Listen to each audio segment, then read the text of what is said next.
Have you ever felt a magnetic pull towards someone? A sensation that bypasses logic? Maybe it wasn't their beauty, their words, or even their presence.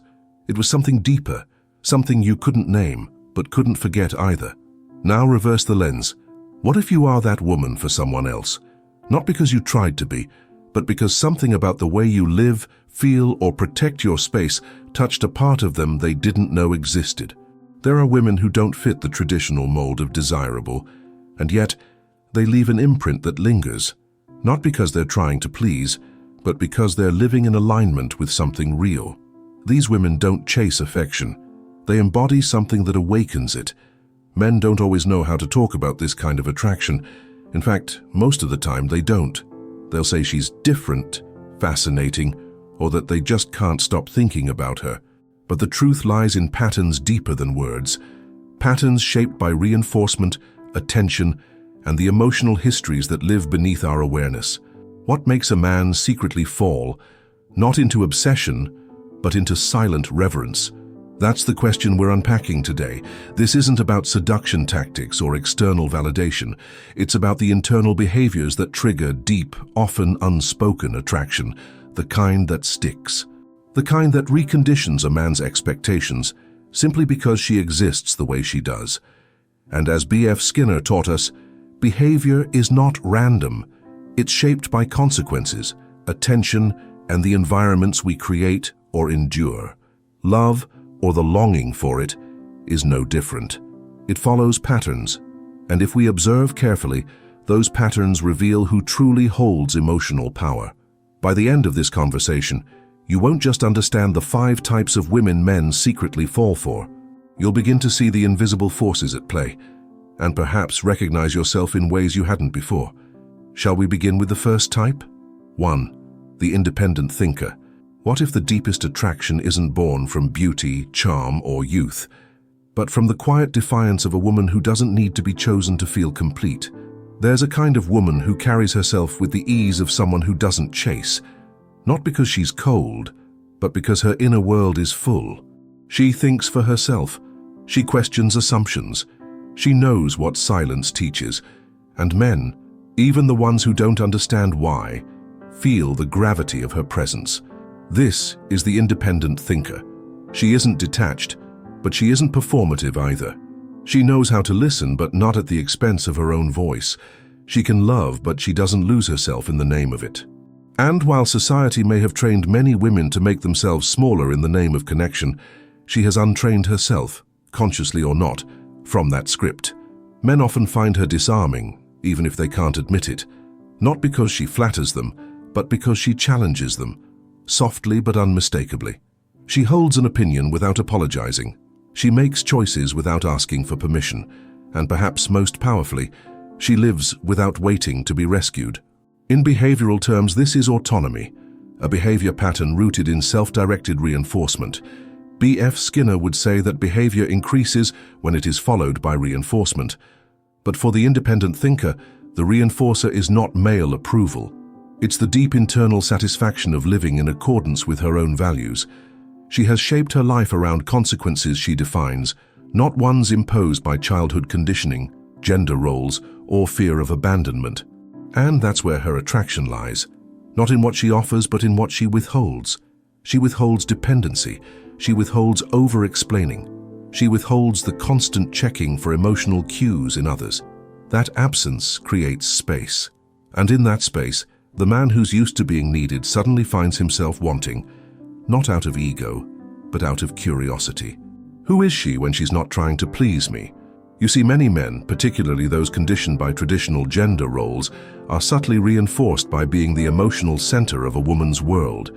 They don't always realize it, but when a woman doesn't revolve around them, when she has her own orbit, they feel a quiet destabilization. And in that unfamiliar feeling, something awakens.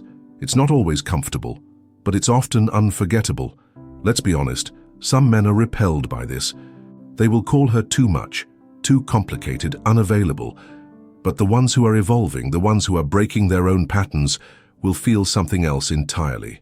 Respect, even reverence. The kind of attention that doesn't shout but lingers. Now consider this. Most of us were conditioned early to believe love must be earned through approval seeking, especially women. The little girl who was praised for being easygoing, polite, or agreeable learned that compliance brought connection. But the independent thinker rewrote that association. She decoupled love from performance. She made freedom the goal, not attachment at any cost.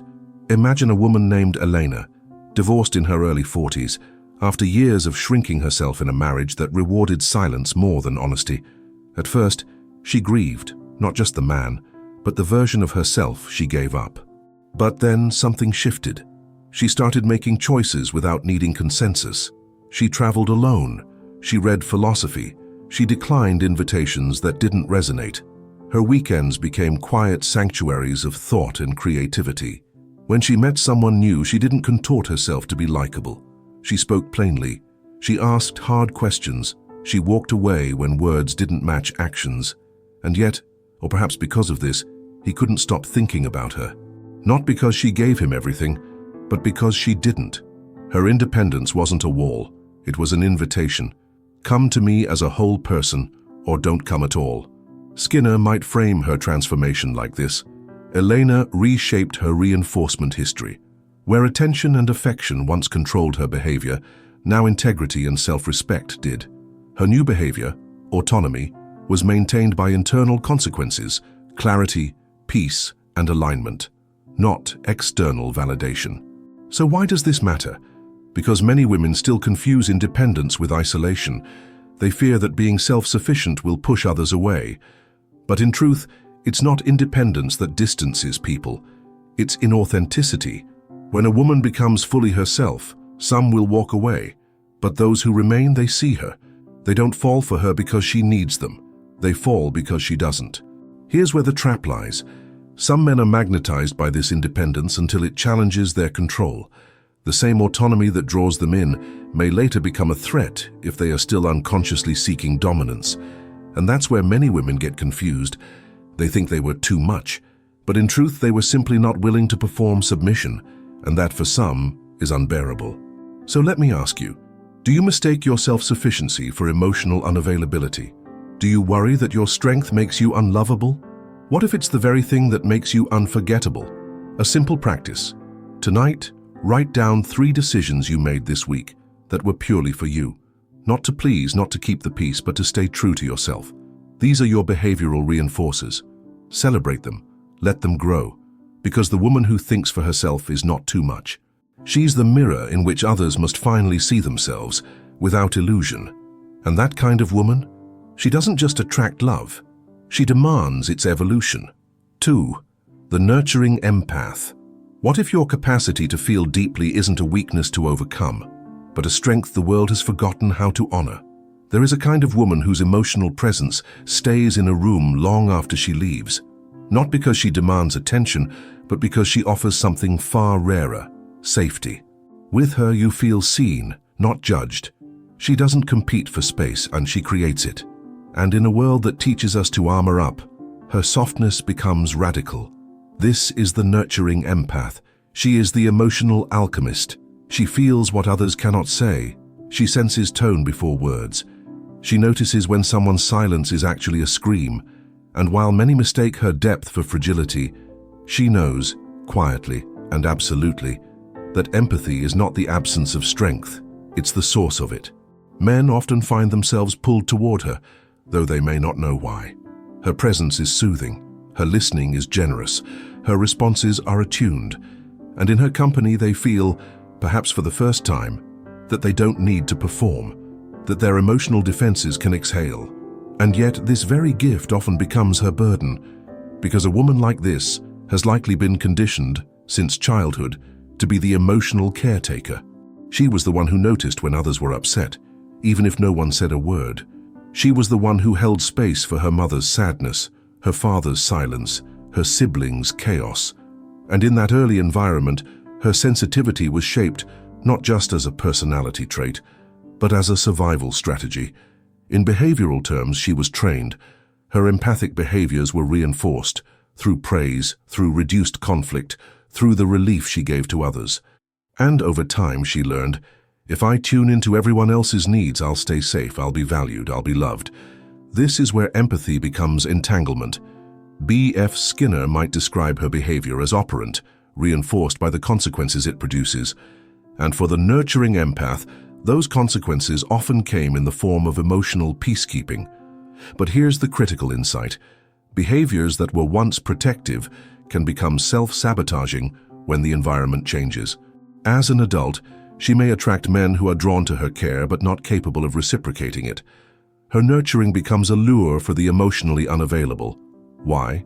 Because she gives without asking. She holds space without demanding presence. She adapts, forgives, absorbs. And in the twisted logic of trauma conditioning, the very trait that makes her beautiful, her emotional generosity, becomes the mechanism of her depletion. Think of a woman named Alana, in her late 50s, recently out of a decades-long relationship where she was everything: the therapist, the cheerleader, the emotional translator. Her partner rarely asked how she was feeling, but she stayed, believing that love meant holding on, helping, healing. It took years for her to realize she was being reinforced not for being loved, but for being useful. That distinction broke her, but it also awakened her. She began to ask, what if I've mistaken caretaking for connection? What if the love I've been giving isn't being shared, but used? In the framework of behaviorism, her insight marked a shift in contingency. She stopped reinforcing others' emotional dependency by always being available. She stopped rewarding poor treatment with deeper empathy. And slowly, the patterns changed. The men who were drawn to her healing energy either stepped up or stepped out, and in their place came silence.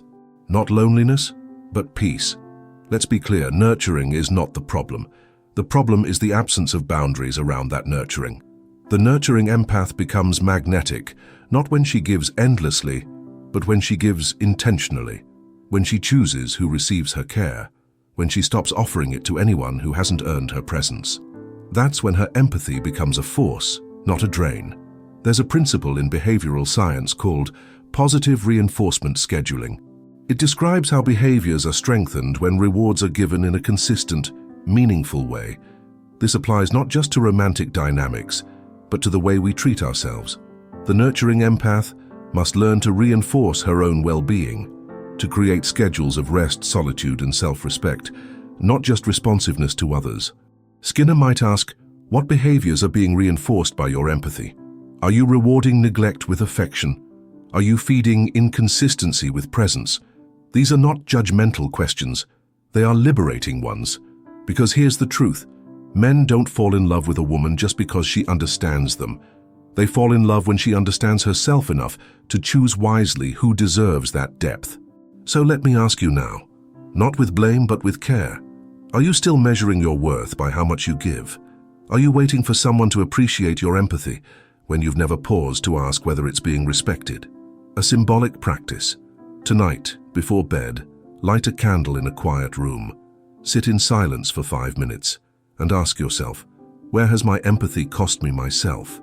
Then write one boundary that you need to place, not to punish, but to protect, not to harden, but to heal. Because the woman who nurtures with discernment is not only attractive, she's transformative. She shows others how to feel without losing form, how to care without collapsing. And for the man who's been taught to hide his pain, her presence becomes unforgettable, not because she fixes him, but because she makes space without disappearing herself. The woman who nurtures and knows her limits becomes a lighthouse in a world full of emotional storms. And that kind of woman? She's not just loved, she's remembered. 3. The mysterious enigma. What if the silence that surrounds you doesn't distance others, but draws them closer? There is a woman who doesn't always answer right away, who doesn't offer all of herself at once. Her presence feels like a question, and yet something about her calms the mind and stirs the body. She's not performing aloofness. She simply refuses to make herself transparent for others' comfort. This is the mysterious enigma. She speaks less, but when she does, every word lands. She listens, but not to please and to observe. And when she walks away, people feel it.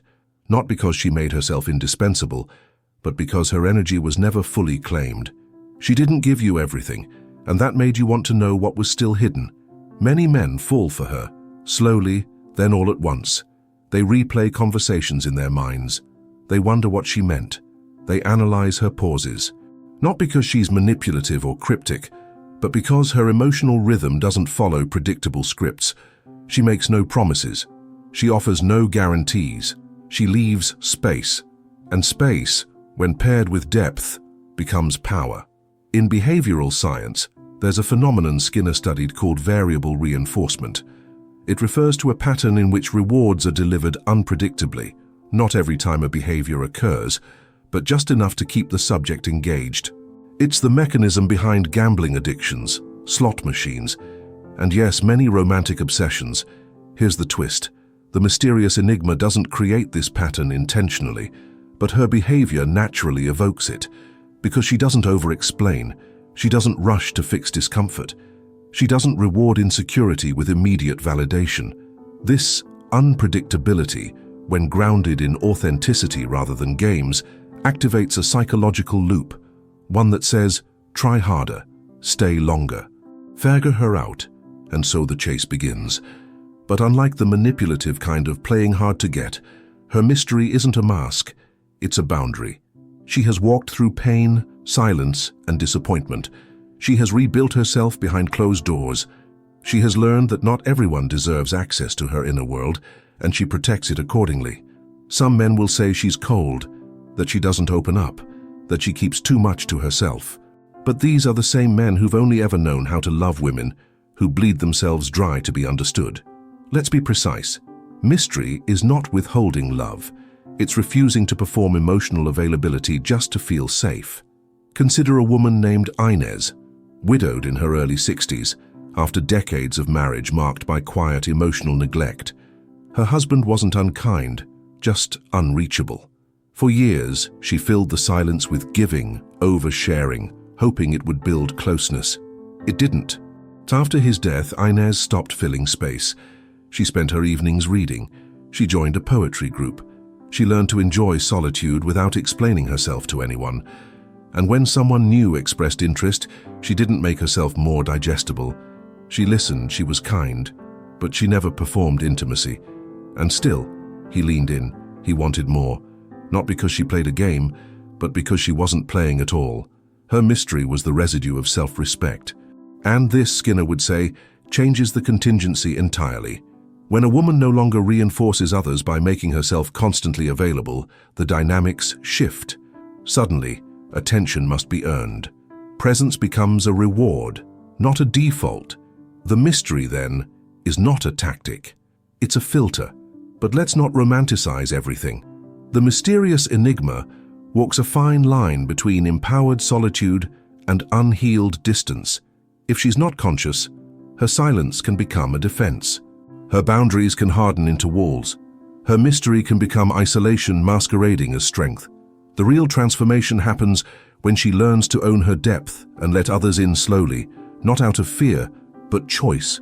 That's when the mystery becomes magnetic, not self-protective. Here's a paradox worth holding.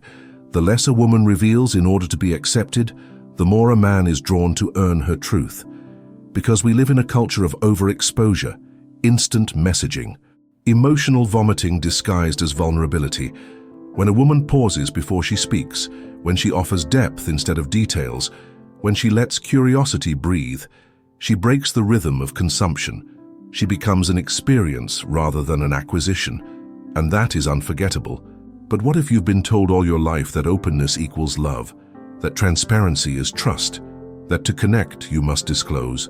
That belief may have conditioned you to give too much, too soon, hoping it would secure affection. But real connection doesn't grow in forced proximity. It blooms in shared resonance, in earned revelation. The mysterious enigma knows this. She doesn't armor her soul, but she doesn't hand it out like a flyer on the street either. She is not a riddle to be solved. She is a story that unfolds slowly, for those who stay long enough to read between the lines. A practice. Tonight, instead of explaining yourself to someone, even in your mind, sit with the discomfort of not being understood. Breathe into the silence. Ask yourself, what parts of me have I been offering too quickly and why? Then reclaim one piece of your emotional energy. You don't owe full access to be loved.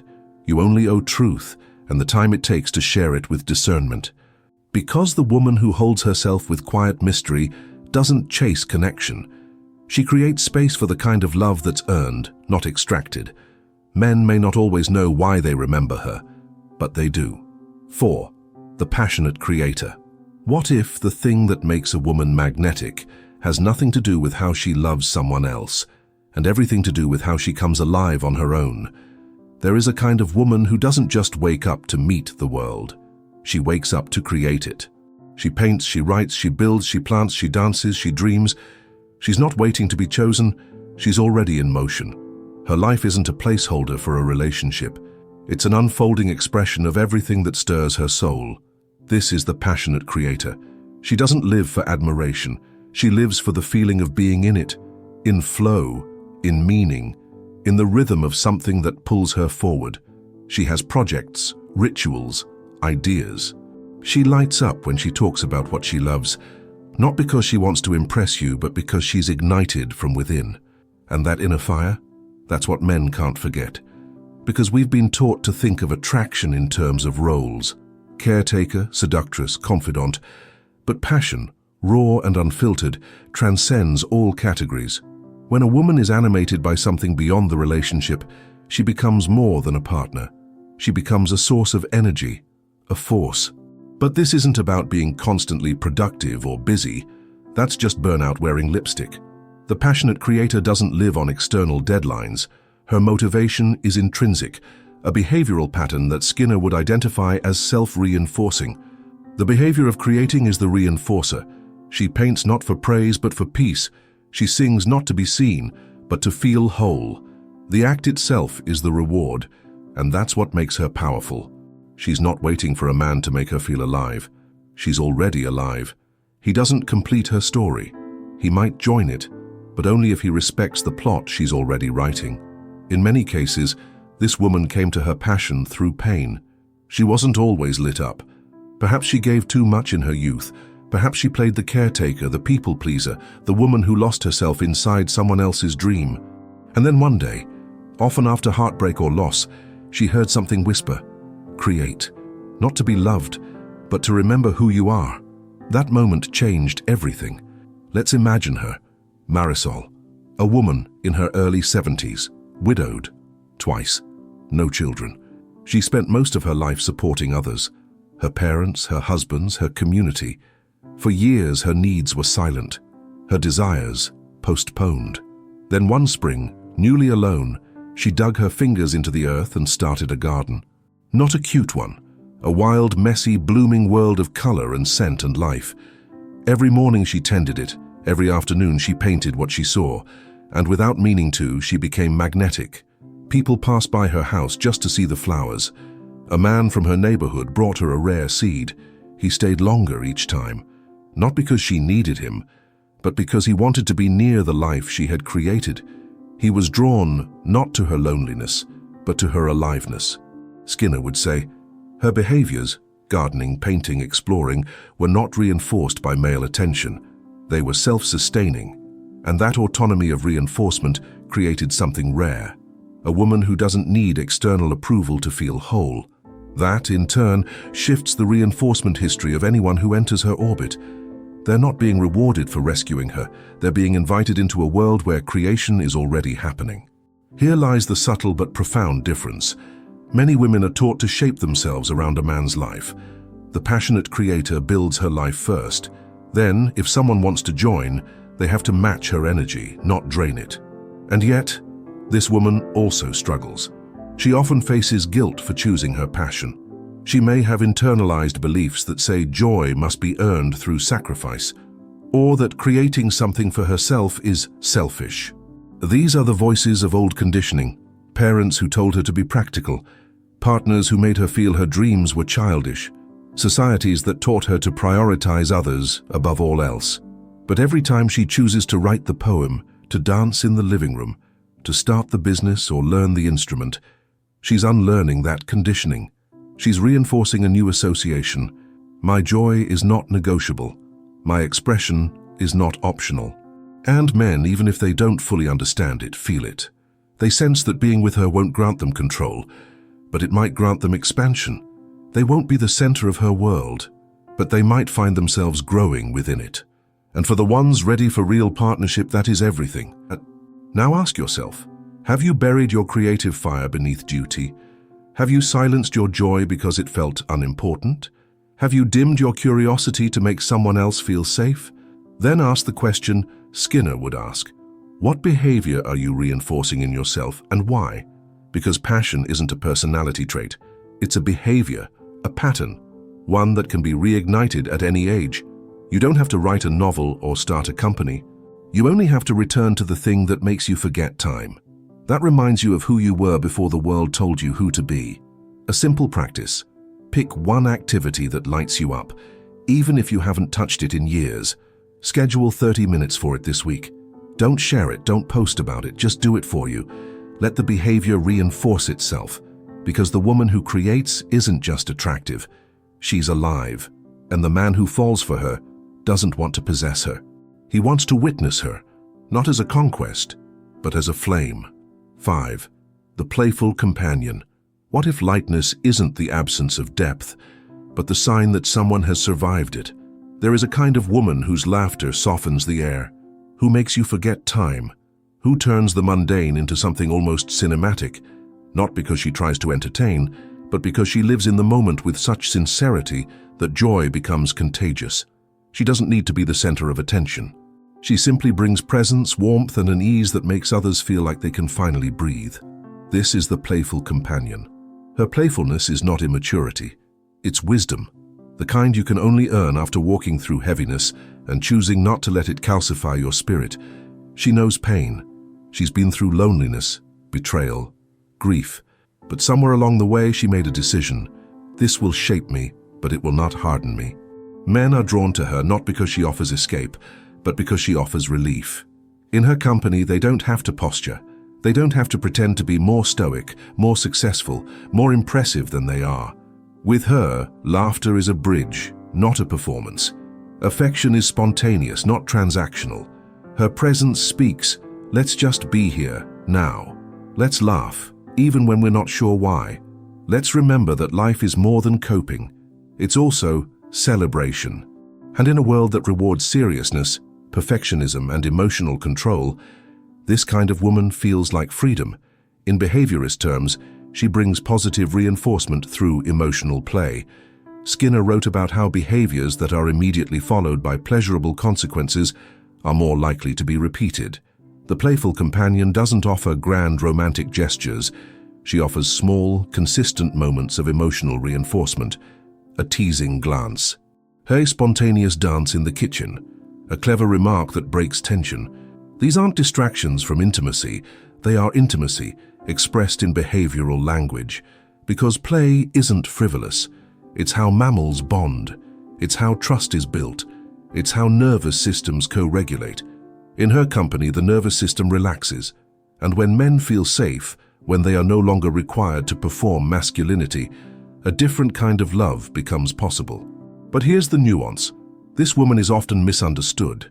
People assume she's light because she's never suffered, that her humor is shallow, that her brightness is naive. But often she's the one who's cried the hardest, and then chose to laugh anyway. She's buried parents, survived divorce, rebuilt her life more than once. And still she wears joy not as a mask, but as an act of defiance. Let's imagine a woman named Carla. She's 68, single for over a decade after a long marriage that dulled her spirit.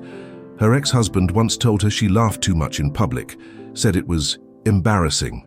Over time, she became quieter, more controlled. Until one day, post-divorce, she took herself to a jazz night alone and found herself swaying, clapping, smiling like she used to. A stranger complimented her laugh. She went home and wept, not from sadness, but from remembering who she used to be. Now, years later, her joy is non-negotiable. She hosts dinner parties where nothing matches, but everyone leaves feeling full. She flirts with waiters. She makes the checkout clerk laugh. She sings while doing laundry. And yes, men notice. They remember how they feel around her, lighter, more themselves, more alive. Skinner would point out that Carla's behavior patterns, humor, spontaneity, affection, are shaped and maintained by natural reinforcement. the pleasure of authentic expression. But here's the critical layer. She also has boundaries. She's not the comedic relief for emotionally avoidant men. She's not the cool woman who tolerates disrespect with a smile. She's joyful, not performative, and she will walk away from anyone who treats her warmth as a given instead of a gift. Because play without boundaries becomes emotional labor. The playful companion holds this paradox. She offers light, but she knows when to withdraw it. Not out of punishment, but preservation. If she senses you're laughing to avoid your own discomfort, she'll call it out. If you treat her joy as a distraction from intimacy, she'll step back until you're ready for both. Because this woman, though she brings levity, also demands presence. In relationships, her gift is balance. She reminds men that vulnerability can be light, that connection doesn't have to be heavy to be meaningful, that two people can laugh at something ridiculous one moment and hold each other in silence the next.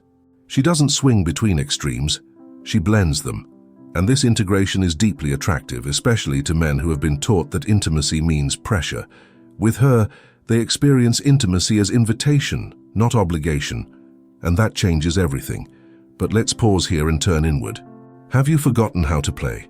Have you been carrying so much emotional weight that joy feels irresponsible? Do you believe that you must be serious to be respected? What if playfulness is not the opposite of depth, but the evidence of it? A symbolic action. Think back to the last time you felt playful, not performative but truly alive in your joy. Maybe it was years ago, maybe last week. Now ask yourself, what part of me did I silence to survive? And what would it take to let her speak again? Then this week, do something utterly unnecessary, just for pleasure. Wear red lipstick to the grocery store. Dance while you cook. Tell a silly joke. Don't wait for permission to feel light. Because the woman who plays is not avoiding reality, she's transforming it. And the man who truly sees her doesn't try to contain her joy. He meets it. Not because he needs her to make life easier, but because he knows that her laughter is hard-won. And that makes it sacred. She's not just fun, she's medicine. And when she walks away, it's not just her laughter that lingers. It's the lightness she left behind, the reminder that love doesn't have to hurt to be real. There are women men remember long after the words have faded, not because of how they looked, not because of what they gave, but because of who they were, fully, fiercely, unapologetically, the independent thinker who needs no validation to stand firm, the nurturing empath who loves without losing herself, the mysterious enigma who leaves space instead of filling silence, the passionate creator who burns for something beyond being desired, the playful companion who reminds others that joy is survival too. These women don't follow scripts. They don't contort themselves to be chosen. And yet, they are the ones men can't forget. Why? Because they trigger something deeper than attraction. They shift behavioral expectations. They change emotional patterns. They reveal what intimacy could be if it weren't bound by fear, ego, or need. And Skinner would say that's not magic, that's conditioning. These women don't chase love. They condition its terms. So ask yourself honestly, which of these traits live in you but are still waiting to be reclaimed? Which version of yourself have you muted, thinking it would make you easier to love? And more importantly, are you willing to let her speak again? Call to action. Drop a comment and tell me which of these 5 types resonates most with you, or the part of you you're learning to rediscover. And if you want more deep, honest conversations like this, subscribe now. Because attraction is never random. It's behavioral, it's psychological, and yes, it's personal. You're not difficult, you just stopped settling for less.